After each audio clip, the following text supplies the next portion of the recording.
నేను అబ్జర్వ్ చేసింది కూడా ఏంటి అంటే ఇక్కడ మీరన్నట్టు ఏదైనా బయట ఛానల్‌కెళ్తే మనం పత్రి సార్‌ని ఒక్కరినే చూపిస్తాము. పత్రి సార్ కోసమే మాట్లాడతాము. బట్ నేను ఇక్కడ అబ్జర్వ్ చేసింది పీఎంసీ ఛానల్‌లో ఎంతోమంది మాస్టర్స్‌ని నేను కొత్తగా చూస్తున్నాను. ఓహో! ఈ మాస్టర్ ఈ టాలెంట్ ఉందా? ఇంత బాగా మాట్లాడతారా ఈ మాస్టరు? ఈ మాస్టర్ ఇంత బాగా భగవద్గీత చెప్పగలరా? ఈ మాస్టర్ ఇంత బాగా పద్యాలు చెప్పగలరా?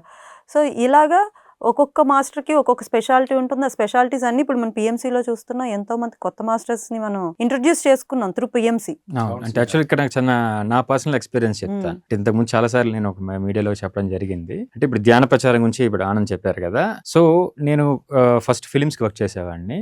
వర్క్ చేస్తున్నప్పుడు సొసైటీలో ఉన్నా కూడా సార్ చెప్పినట్లుగా ధ్యానం చేస్తున్నాం, అన్నీ చెందుతున్నాం. కానీ ప్రచారం చేయడానికి నాకు టైం కుదిరేది కాదు నా వర్క్ రీత్యా. అలాంటప్పుడు నాకేమనిపించిందంటే, అరే! అందరూ నాలాగే చాలా మంది మెడిటేషన్ చేస్తున్నారు కదా!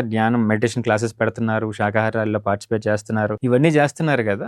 నా తరపున కాంట్రిబ్యూషన్‌గా నేనేం చేయలేకపోతున్నానే అని ఫీలింగ్ ఉండేది నాకు. మెడిటేషన్ ప్రచారాలు గాని ఇవేం చేయలేదు. నాకు ప్రెజెంట్ నేను చేసుకునేవాడిని, ప్రాక్టీస్ చేసేవాడిని, ఇంప్లిమెంట్ చేసేవాడిని. అప్పుడు నాకొచ్చిన ఆలోచన, నాకున్న ఫీలింగ్ ఏంటంటే, నా చేతుల్లో ఉన్న మాధ్యమం అప్పుడు మీడియా అంటే సినిమాలకి వీటికి వీడియోలకు సంబంధించిన ఇది ఉండేది. సో, నాకేమనిపించిందనంటే, అరే! ఇంతమంది ప్రచారం చేస్తే ఒక క్లాస్ పెడితే గనక ఒక 1000 మంది క్లాస్‌కి అటెండ్ అవుతారు. ఒక రోజు, 2 రోజులు క్లాస్‌కి అటెండ్ అవుతారు.